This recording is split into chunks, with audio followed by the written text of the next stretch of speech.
মাত্র ১০ টাকা দিয়ে ঠিক করে ফেলুন ৭০০ টাকার এসি ডিসি লাইট। এই লাইটগুলো কি হয়, অনেকদিন চলার পরে এই লাইটগুলো হঠাৎ করে কি হয়, অনেকগুলো লাইট জ্বলে না বা এসিতে চলে না, ডিসিতে চলে। তো দেখতে পাচ্ছেন সামনাসামনি ২ টা লাইট কালো হয়ে গেছে, আর লাইটগুলো কিন্তু ঠিক আছে। এখানে এই ২ টা লাইট কালো হয়ে গেছে। তো আমি আপনাদেরকে দেখাচ্ছি, এটাকে কারেন্টে লাগিয়ে দেখাচ্ছি, এটা জ্বলে না, মানে কারেন্টে এটা চলে না। তো দেখতে পাচ্ছেন এখানে যখন আমি হোল্ডারে লাগাইছি, এখন কিন্তু এটা কারেন্টে চলে না।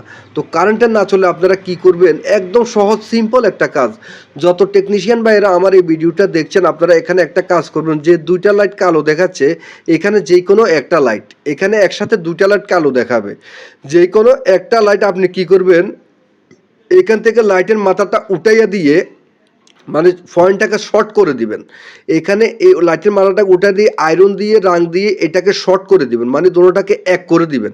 আমি যেভাবে এক করে দিচ্ছি এভাবে এক করে দিবেন। এইভাবে এক করে দিলে কিন্তু আপনার এই কাজটা হয়ে যাবে, বা আপনি এখানে যে লাইটগুলো আছে এই লাইটগুলো চেঞ্জ করে দিতে পারেন। আপনি এই বলগুলো খুলে, এই ধরনের বল থাকলে আপনি এখানে লাগিয়ে দিতে পারেন, না যদি না থাকে তাহলে আপনি এভাবে শর্ট করে দিবেন। আমি যেভাবে শর্ট করে দিলাম, এখন দেখেন আমি যখন হোল্ডারে লাগাইছি এখন কিন্তু লাইটটা ঠিক হয়ে গেছে। তো এই ধরনের ইন্টারেস্টিং ভিডিও পেতে হলে আমার পেজটাকে ফলো দিবেন, লাইক দিবেন এবং কমেন্ট করবেন। ভিডিওটা কেমন হয়েছে একটু জানাবেন। অনেক ধন্যবাদ।